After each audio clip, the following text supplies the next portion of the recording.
इस वीडियो में हम आचार्य प्रशांत जी के 10 ऐसे विचारों पर बात करेंगे जो एक महिला को सिर्फ फीमेल की आइडेंटिटी से आगे देखना सिखाते हैं, जो एक महिला को उसकी पहचान से मिलवाते हैं जो वाइफ, मदर, सिस्टर और डॉटर से ऊपर होती है। उनका तरीका सीधा होता है, कभी कभी अनकंफर्टेबल भी लग सकता है, लेकिन उनका फोकस एक ही होता है, इंसान को जगाना। इन बातों को समझने के बाद आप शायद खुद को सिर्फ रोल्स तक लिमिटेड महसूस ना करें। आप अपने आप को एक सोचने वाली, समझने वाली चेतना के रूप में देखना शुरू कर सकती हैं। ये सिर्फ मोटिवेशन नहीं है, ये पर्सपेक्टिव चेंज है। तो चलिए शुरू करते हैं। पहली एडवाइस, अपनी पहचान को बस जेंडर तक सीमित मत कीजिए। आचार्य प्रशांत कहते हैं कि औरत होना सिर्फ शरीर की बात है, जैसे रंग या कद होता है, लेकिन आपकी असली पहचान आपकी सोच और समझ है। अगर आप खुद को सिर्फ बेटी, बहू या माँ के रूप में देखेंगी तो दुनिया भी आपको उन्हीं बंदिशों में रखेगी। जिस दिन आप ये समझ लेंगी कि आप एक आज़ाद दिमाग और जागती हुई चेतना है, उस दिन आप हर रिश्ता निभाएंगी जरूर, लेकिन किसी की गुलामी या किसी बोझ के नीचे नहीं दबेंगी। दूसरी एडवाइस, शादी की जिंदगी का फाइनल गोल मत बनाइए। शादी लाइफ का एंड गोल नहीं है। बचपन से ही लड़कियों को सिखाया जाता है कि उनकी जिंदगी का सबसे बड़ा मकसद शादी करना है, लेकिन आचार्य प्रशांत कहते हैं कि शादी कोई मंजिल यानी डेस्टिनेशन नहीं है।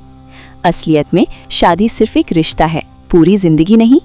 अगर आप सिर्फ डर, समाज के दबाव या उम्र हो गई है इसलिए शादी करती हैं, तो वो रिश्ता धीरे धीरे एक बोझ बन जाता है। शादी तभी सही है जब दो लोग एक दूसरे की ग्रोथ यानी तरक्की और समझ को बढ़ाने में साथी बने। आपकी पहचान किसी की पत्नी होने से कहीं बड़ी है, इसलिए पहले अपनी पहचान बनाइए और खुद को इतना मजबूत कीजिए कि शादी आपकी जरूरत नहीं बल्कि एक चॉइस यानी चुनाव हो। तीसरी एडवाइस, इमोशनल होना गलत नहीं है, पर क्लैरिटी जरूरी है। आचार्य प्रशांत कहते हैं कि इमोशंस नेचुरल हैं, लेकिन अगर हम हर डिसीजन सिर्फ इमोशंस के बेसिस पर लेने लगें तो लाइफ में कंफ्यूजन और रिग्रेट बढ़ सकता है। इसलिए स्ट्रांग होना सिर्फ सेंसिटिव होना नहीं होता।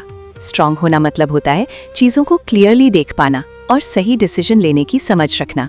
चौथी एडवाइस, फाइनेंशियल इंडिपेंडेंस बहुत इंपॉर्टेंट है। उनका कहना है कि जब एक वुमन पैसे के लिए कम्प्लीटली किसी और पर डिपेंडेंट होती है तो कई बार उसकी फ्रीडम भी कम हो जाती है, वो अपने डिसीजंस खुलकर नहीं ले पाती। फाइनेंशियल इंडिपेंडेंस का मतलब सिर्फ पैसा कमाना नहीं होता, इसका मतलब होता है अपनी जिंदगी के डिसीजंस खुद लेने की कैपेबिलिटी। पांचवी एडवाइस, अपनी वैल्यू को सिर्फ ब्यूटी से मत जोड़िए।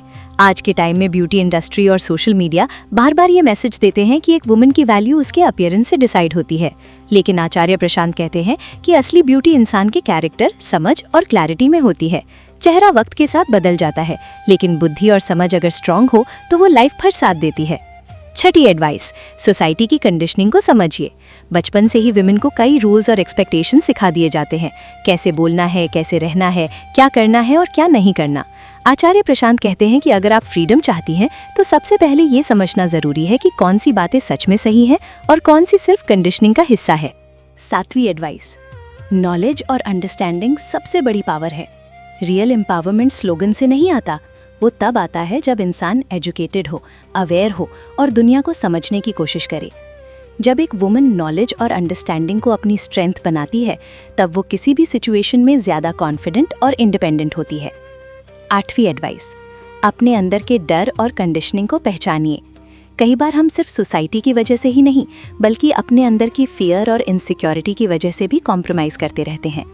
आचार्य प्रशांत कहते हैं कि जब तक इंसान अपने अंदर के डर को नहीं समझेगा, तब तक वो सच में फ्री नहीं हो सकता। नौवीं एडवाइस, मदरहुड या रिलेशनशिप्स ही आइडेंटिटी नहीं है। एक वुमन की वैल्यू सिर्फ इस बात से डिसाइड नहीं होती कि वो किसी की वाइफ है या किसी की मदर है। वो सब रोल्स इंपॉर्टेंट हो सकते हैं, लेकिन इंसान की असली पहचान उसकी समझ, उसके कैरेक्टर और उसके जीवन के पर्पस से होती है। और आखिरी एडवाइस, असली फ्रीडम अंदर की समझ से आती है। आचार्य प्रशांत कहते हैं कि जब तक इंसान खुद को नहीं समझेगा, तब तक वो सोसाइटी के प्रेशर और एक्सपेक्टेशन से बाहर नहीं निकल पाएगा। जब एक वुमन अपनी असली पहचान को समझना शुरू करती है, तो धीरे धीरे उसके डिसीजंस भी क्लियर हो जाते हैं और उसका कॉन्फिडेंस भी बढ़ता है। ये थी आचार्य प्रशांत जी की कुछ ऐसी बातें जो महिलाओं को एक नया पर्सपेक्टिव देने की कोशिश करती हैं। अब सवाल ये है कि क्या हम अपनी ज़िंदगी को सिर्फ सोसाइटी के दिए हुए रोल्स के हिसाब से जी रहे हैं या सच में खुद को समझने की कोशिश कर रहे हैं। अगर आपको ये वीडियो मीनिंगफुल लगा हो तो अपनी थॉट्स कमेंट में ज़रूर शेयर कीजिए।